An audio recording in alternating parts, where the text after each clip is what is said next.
So, handles. We have wrapped thing types like this. Which the way I do these is I cut a block of wood like this. I drill a hole and I socket it in like so. Then it'll be filled with resin. And I've already put in a smaller piece of resin inside there. That's that black bit, and that's just to hold it exactly where I want this to be sitting at. Because what I want to do with this piece of wood, which is a piece of brown oak burl, is I want to make sure I keep this bit of spalted figure on the back of this burl. This bit right here is black line. Usually with the burl, you don't always get the black lines in it, which is usually the result of fungal activity in the tree when it's still alive. Burls, of course, usually form from insect activity, though they can also form from other kinds of scarification to the trees themselves. But what I do is not only just keep that, but I also want to be able to mirror this notch that's on the blade itself here on the handle, and I will, once these are set, once this blade is set in here, I will just take it with an angle grinder and a flat disc, and then I'll use some flat discs after that. After the flat disc, I'll use some flat discs. You can also use various types of wood carving discs that they have available nowadays for angle grinders. It's one of my favourite tools. I recommend one with a variable speed on it. Eventually I'll probably try to put up some videos of that as well. Obviously, as you can see, this is a Damascus blade, 320 layers. It's only semi-sharp. I haven't sharpened it all the way yet. So that's what we're going to do with the rat-tailed tang. We also have a couple of other rat-tailed tangs here as well. We have this little patch knife here, which is just a small little knife. It's just spring steel, just a little cheapie. This will be, I'll cut this red deer antler. So probably somewhere about there-ish, and then I'll drill a hole and I'll slot this tang into it. I actually might cut the tang a little bit shorter. For the size of the knife, it doesn't really matter too much. And I'll put a stack of leather at the top of it there to kind of finish it off a bit more. So can't run the saw right now because the camera's attached to the saw. So eventually maybe I'll get a better setup if these videos take off, but for now they are what they are. Here's another bit of stainless steel chopper. This was going to have a twisted handle, this was my twisted handle ones, but I tried to work the stainless steel too cold and it ended up breaking. So I've just squared it off and I'm just going to slot it into something else. I'm actually thinking I might just slot it into the other half of this antler, like so. So it'll look a bit like that when it's done. I think that would be actually quite nice. I'll cut this piece off here. I'm actually really liking the way that that's going to look actually, I think. It's almost maybe a little bit, the antler's almost maybe a little bit chunky for a blade of that type, but I think it could work. It's either that or I'll use maybe this piece of elm burl I have. Actually not elm, this is an ash. This is an ash burl, which has actually been stabilised already with a resin. I went with a red resin with this one. A little bit of blue in there too. I was hoping for a little bit more of a swirled pattern. You can see where some of the cracks in the wood have been filled in with the resin, as I said it. Now my mould I used for that is, it's around here somewhere, I don't know where it's gone. This is my knife making workshop, so everything's up here, usually. That doesn't really matter, I guess, but yeah, wherever it's gone. I use these as moulds sometimes too for making my handles. These are actually chocolate bar moulds. They work actually really well. I just put slices of wood in there. I mean, usually I cut them down to be scales like this, And obviously scales like this can sometimes bow and flex even after you cut them. That's why it's important to season your wood, but I'm not too bothered because I'll just clamp it and it'll be fine in the end. With the laminating resin that I use, and I'll show you that process next. I mean, it's a pretty straightforward process, really. I mean, I really don't know where my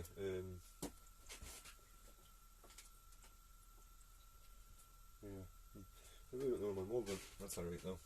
Not big of a deal. The larger scales as well, which I'm going to use something special for these. I don't know yet. You can see there's larger areas of resin. I mean, I'd show you that block, which I don't have. I have a large silicon block that I use. It looks a bit like a loaf thing. I don't know where it's gone. It's weird. It's here somewhere, but no matter. I'll take something like this bit of burl here, and I'll cut a piece. I'll probably take a chunk about like that off of here, and put it into the resin tin, and then that will give me, or into that mold, and pour my resin around it and stabilize it out.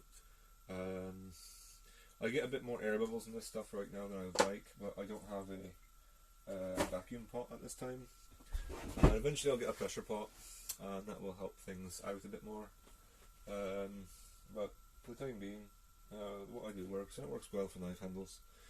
You know, air bubbles don't matter as much on smaller things like that. Something more that you need to worry about when you're doing like large casts for bowls and things like that.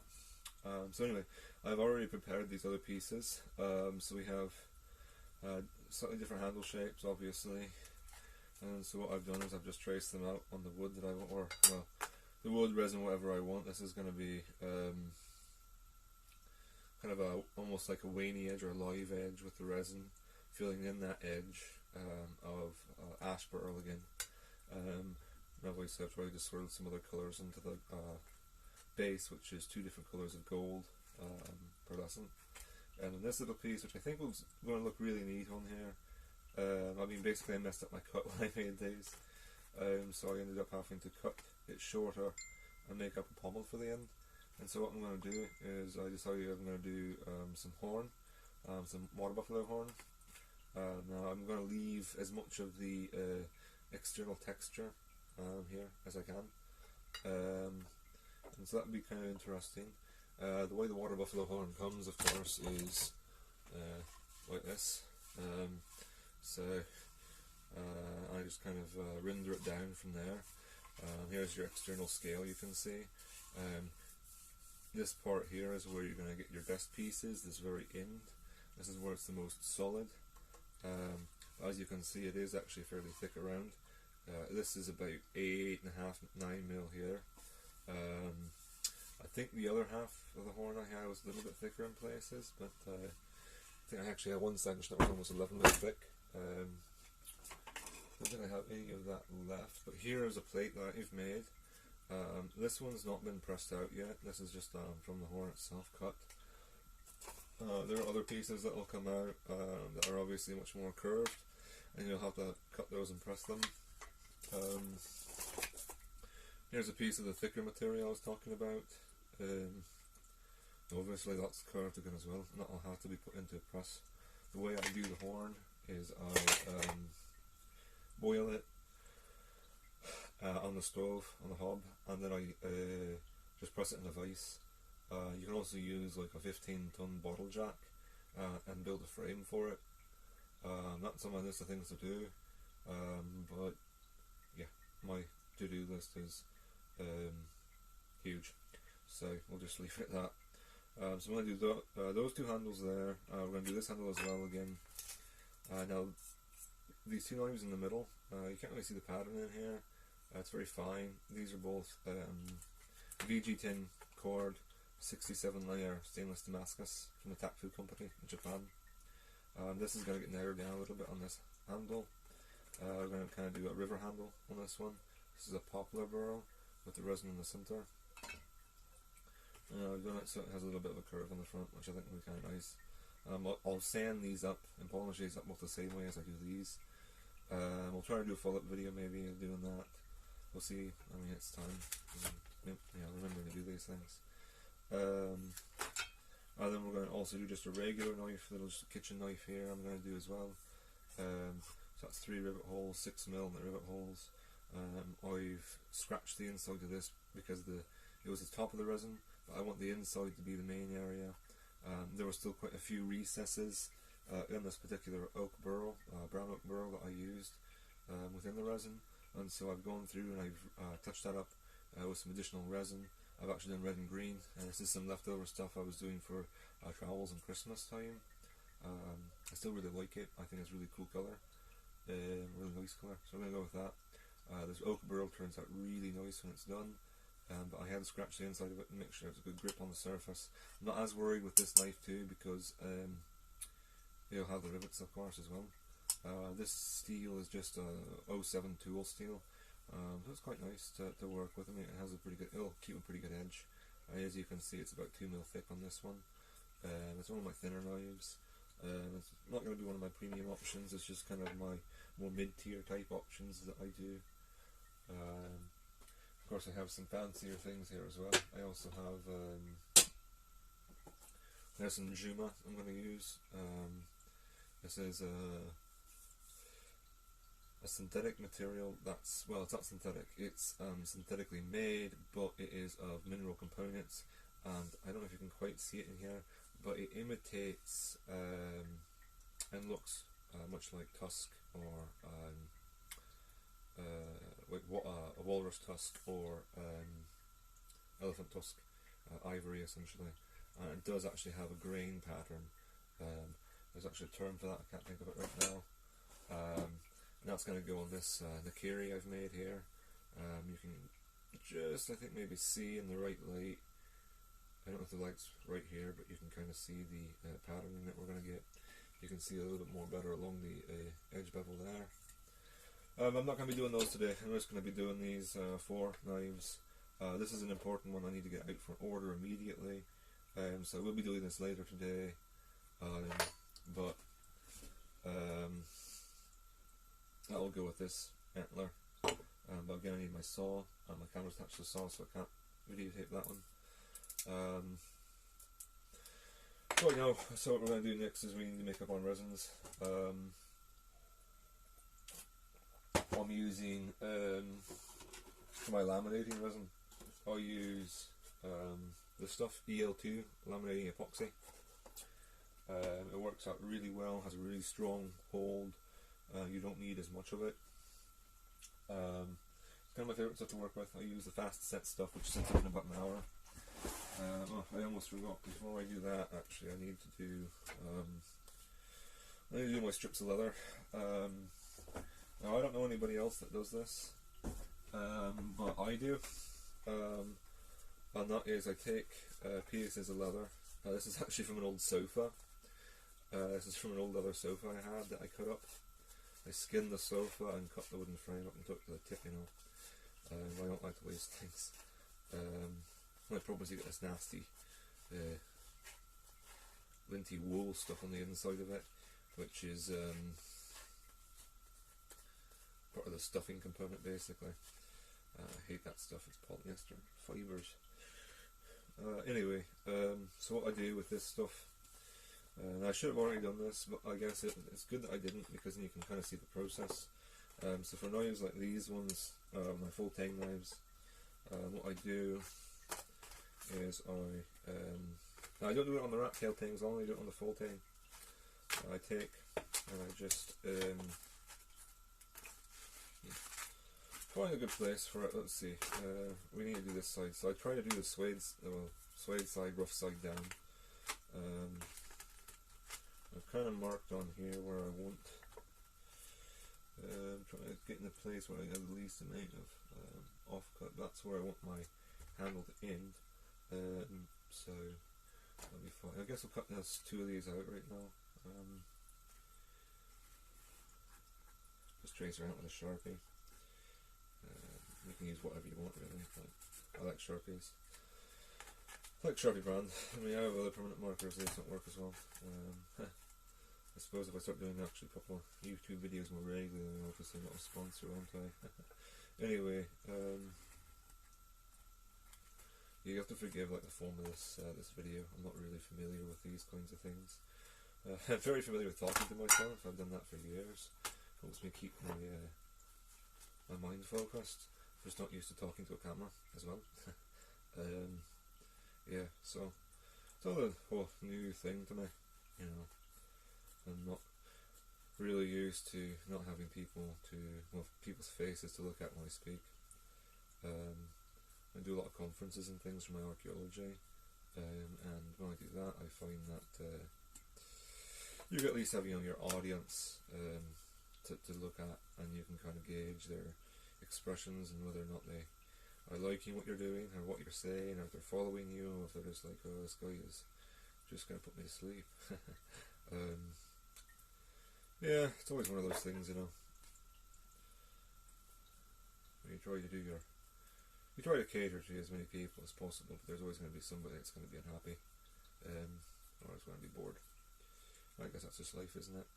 You don't have to get these too accurate, it doesn't matter too much, just get them to about, you know, a good state as you can. And let me see, I don't want to lose my train of thought here. So we do, yeah, so that's like that, that's fine. I'm only do half, when I have full tanked handles with rivet holes in them, I only do half, so one scale, so one side at a time. So I'll only do this side this time. Now the reason for that is because even after making patterns, jigs, various other things, to try to find the holes and drill them, tap them through the handles after you have both sides on is just way too much headache, way too much nightmare, and it always is off in some weird way here or there. I don't like it, and it doesn't look good, and it just usually gets messed up.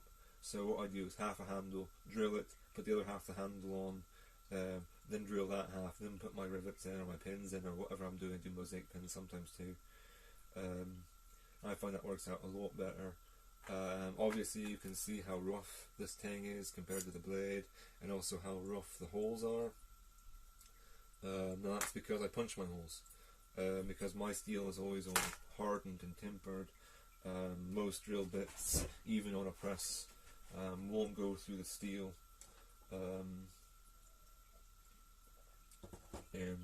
Well, they will eventually if you use enough oil, but you're going to use like 3 or 4 or 5 drill bits, it seems like, or you're going to have to sharpen the drill bit all the time.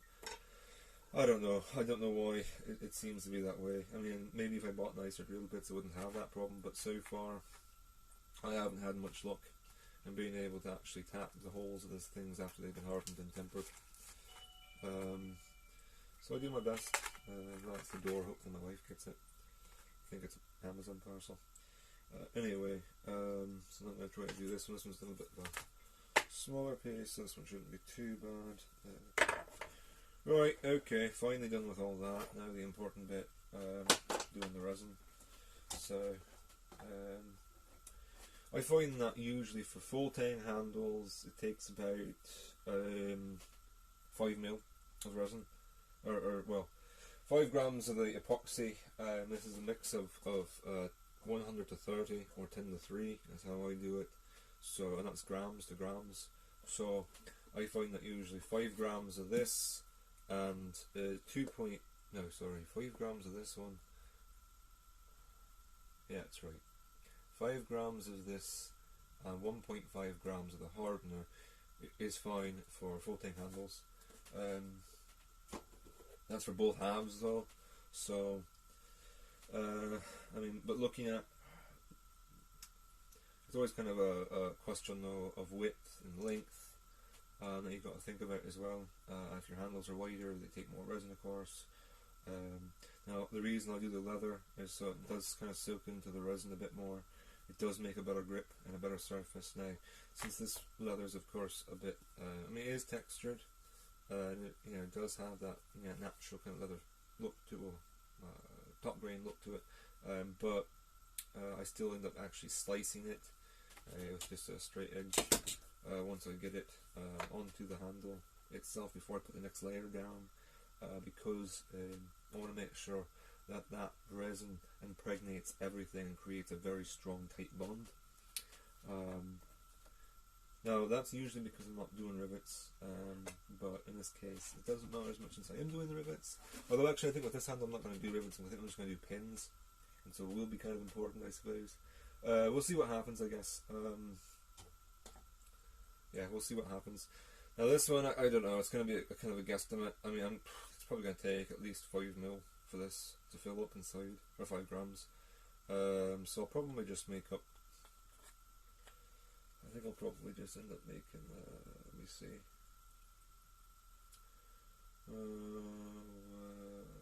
I'll just make up, I think 15 grams. And whatever's left over I'll just end up pouring into a block. I make up these weird little blocks with my offcuts. I just put sawdust in there between the layers to kind of make it work better. But those end up making things like this. They're kind of cool. I haven't sold anything with blocks like this right now, which is unfortunate really. But I figure, you know, I mean, it's used out a bit of resin, you might as well give it a go. I'm going to put my nitrile gloves on now, just because I don't like getting resin on my hands. Now that arc resin I showed you, that's non-toxic, but this other stuff is, by Easy Composites, is toxic. Now there is no fumes with either of these resins, which is nice. I'm working in my loft, but I do have decent enough ventilation up here. It's not entirely sealed, you can always feel a draft. Especially when the wind blows. So, right, can't remember what I said I was going to do. I think I'm going to do 15 grams. Right. So kind of your max is like a 20 gram to 25 gram cast with that stuff, that laminating resin. Now the other stuff, the arc resins, I find that I can cast that into about 1 to 1, well actually 1 to 2 inches thick actually. Not too much effort. I can't remember the other resin, I think it's like EL3 or EL4 or something like that on Easy Composites, which is the similar type to the arc resin, and that stuff works about the same way as the arc resin, and that's a casting resin. So you just have to kind of think about these different types of resin. My advice, of course, is not to just go out to the hardware store and buy some off-the-shelf epoxies.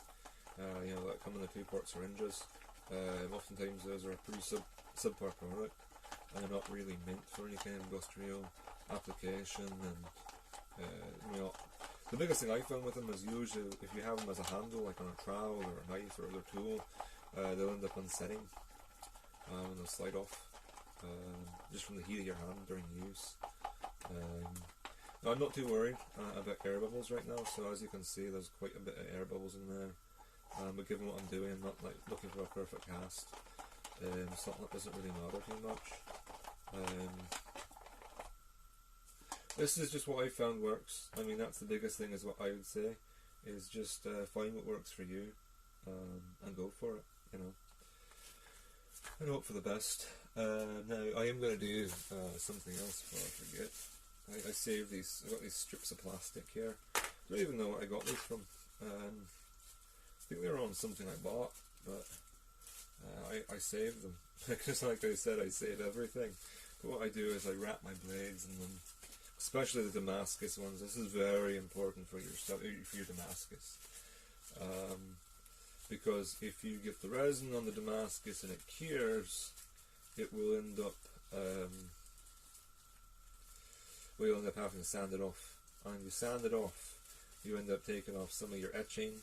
You'll have to re-etch that area, and then that might look funny with the other areas. Yeah, just trust me, don't do it. Just save yourself a lot of headache and hassle, and just wrap your blade in something. This blade's also sharp as well, so this is also going to help me not get cut, which is also a constant source of concern because I do cut myself a lot when I'm making stuff. My wife always complains about it. You shouldn't cut yourself, dear, she says, and I say, well, it's part of the job. Anyway, so we're moving along at a pretty good pace today. This isn't always a fast job. There are times it takes me a little longer to plan things out. I cut these handles, I think, I don't know, sometime last week, I think it was. I've been meaning to set them for a while. It's just I've been too busy with my actual orders. These 1, 2, 3, 4 knives here are not actually for customers right now.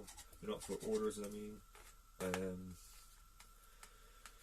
They're just ones I'm making to put on my website, anvilnew.com. Hopefully they'll sell eventually. I don't know. I put things up there. I put Damascus knives up there all the time. And I've only sold one. It's really unfortunate. Yeah, I mean, my Etsy store, again, Anvil and you can find me on Etsy there, is with their made to order items is always the one that has more people making orders. I mean, it's the one that makes all the sales, which is a bit annoying, I think, sometimes. For me, anyway, because it always puts me behind. I mean, I'm doing a million and one things at once. I'm also trying to, make these corrections to my PhD. Yeah, that's right, archaeology PhD right here. Just trying to finish that. Went back to school to do that. Actually related to my blacksmithing, which is why I went back to do that PhD in the first place. Looking at prehistoric blacksmithing in Britain. Anyway, though, don't know where I was going with that. I think I was just saying that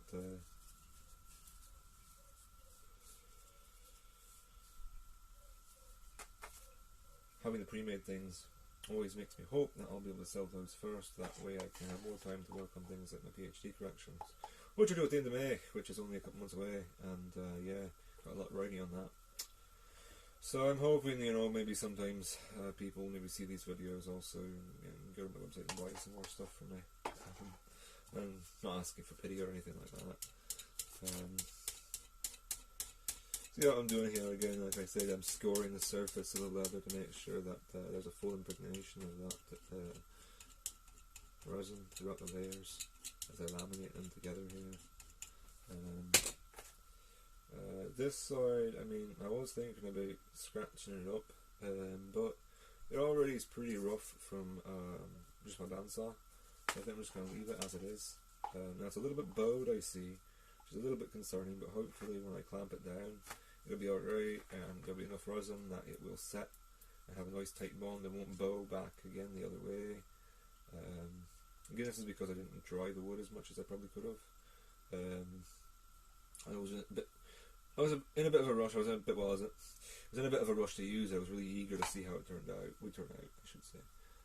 So yeah, I could have, like I said, dried it a bit better. To be fair, I thought I did. I mean, I did put it in the kiln, and I did kiln it for an entire day on 50C. That really opened it up. Now, I mean, obviously, if you're a woodworker, you're kind of cringing when I say that. It's not really proper form. But I really like it because what it does is it creates more cracks and fissures in the wood, especially if it's a burr with that crazy grain patterning. And what that means is more cracks for the resins, and that will give you a really neat pattern of the wood. And I really like doing it that way. Was that long enough? It's a bit narrow. What I'm doing here is I like to put a piece of leather between two pieces like this. Again, because I find that it makes a better bond, one, and two, when you get it all polished up, it looks really quite neat. I've tried different coloured leathers, and really, I mean, if you're using shades of brown, you don't really notice any difference. You'll notice a bit of a difference between brown and, let's say, a black, but again, it's a very minimal difference.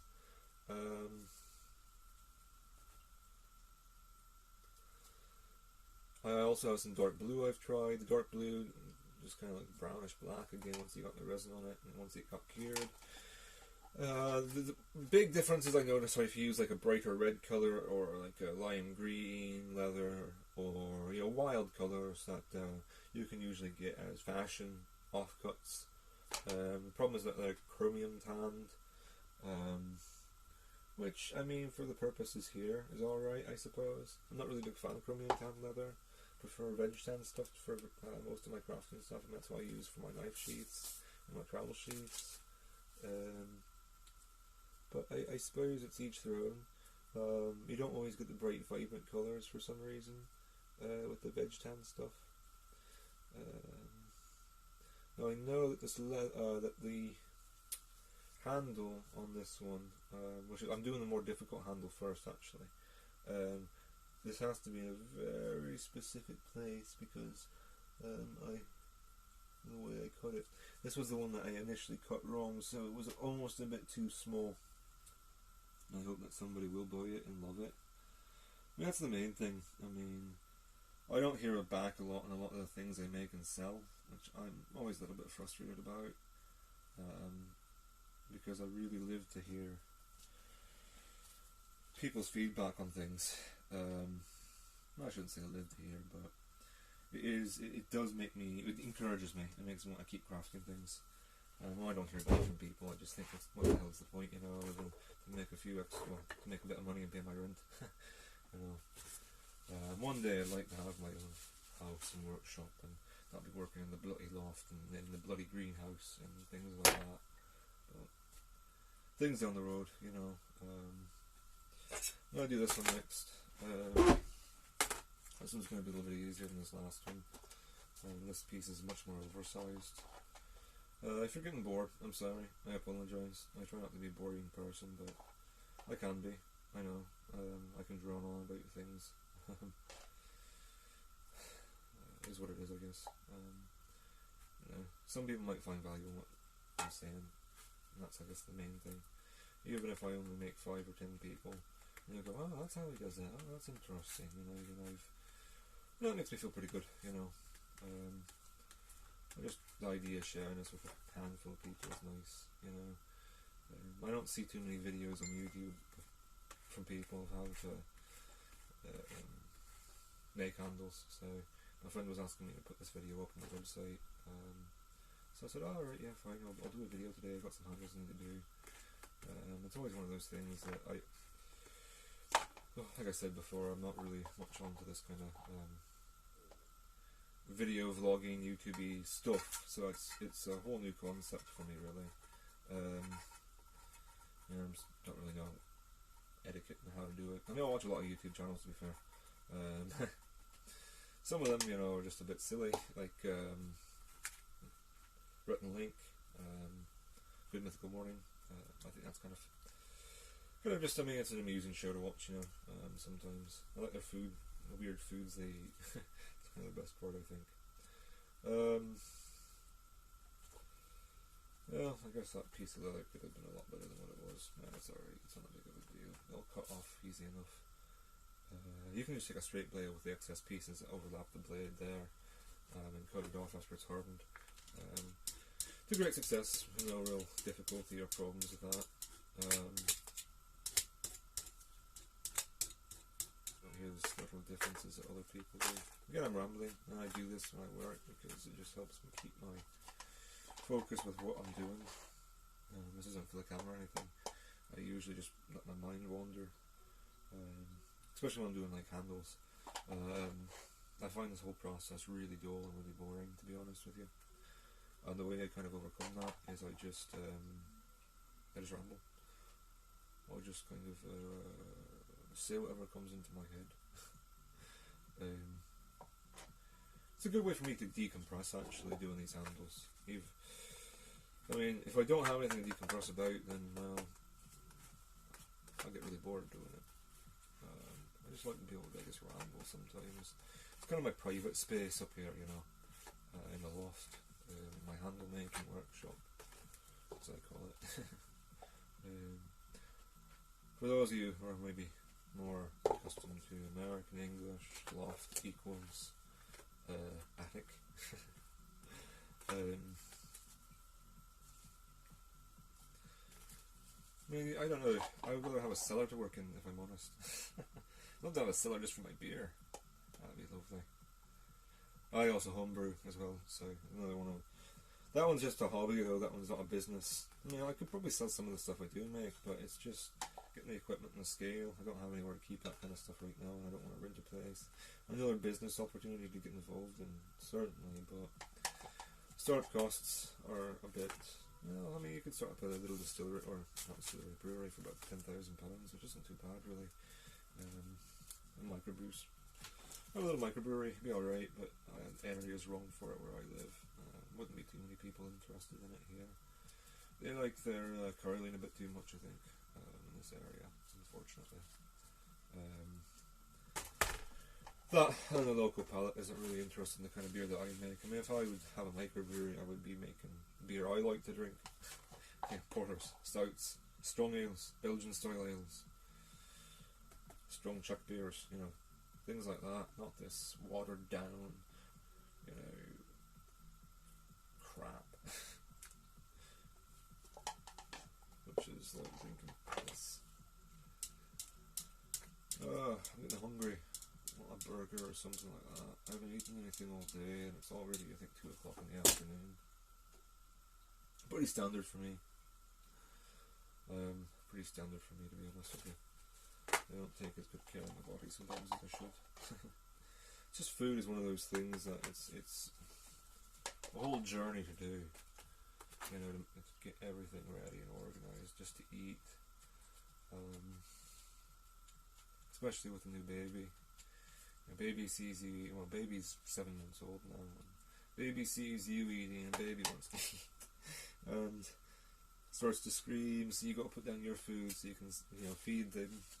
He always gets food envy, and by the time you do that, either you don't want to make yourself food, or your food's gone cold, and you just can't be bothered. So you just go hungry. Maybe that's just me. I mean, my wife's the same way, but like, yeah, we had this conversation last night. We're a bit weird. We're a bit eccentric. We're not like other people, I suppose. I wish I had a video editor. I tried to hire one. I tried to put it on my Facebook page, and I was looking for a video editor. I had a few people interested, and I tried to contact them, but then they didn't respond back. And they were all a bit like, "Well, how much are you going to pay me?" And then I finally did get a response from one person, and they were like, "Well, how much are you going to pay me?" I was like, "Well, as I said, I'll pay you based on the monetary gain of the videos, if the videos actually make a monetary gain." And it'll be, you know, after, I'll do that for 1 year. They're like, "Oh, right, okay, well, sorry, that's not enough money." Which, fair enough, I get that, but I'm a small business, I don't have money to pay employees. I wish I did. It'd be nice to have employees. I mean, I certainly need employees. There are some days it takes me 4 bloody hours to get all the things packaged that need to be posted. The labels printed, and use the stupid Royal Mail's click and drop service. But it's better than waiting in the queue and having the lady at the till take 30 minutes to bloody punch in the international orders. Oh, sorry, I'm venting again. Yeah, you'll find that usually with me, if you watch my video, if I make more videos and watch more, then you'll find that I have a lot to complain about. Yeah. I guess I don't really know why I complain about things so much, but I do. I guess it makes me feel better, I suppose. I don't really have a reason for it. I try to look at the joyful things in life sometimes, but usually that's limited to the flowers in my garden and my baby boy. Everything else just seems to be too much. Yeah. Sorry, that got a bit dark.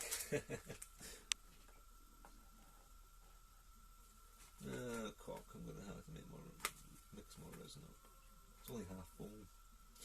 Right, so I don't know. I don't want to mix up too much resin. I think I'll probably go for maybe. Yeah, I don't know. Well, I'll finish this off camera. I'll probably make up, I don't know, another 2.5 mil. But you get the idea of what I'm doing here. So, much obliged for you watching this video, if you have. You know, usually I guess YouTubers make some kind of plug about clicking the bell icon or liking and subscribing and crap like that. I don't know what any of that means, to be honest with you. Do whatever you want. I don't give a damn. I just want to share some of my knowledge with people, show kind of people how I do my business, how I do these things.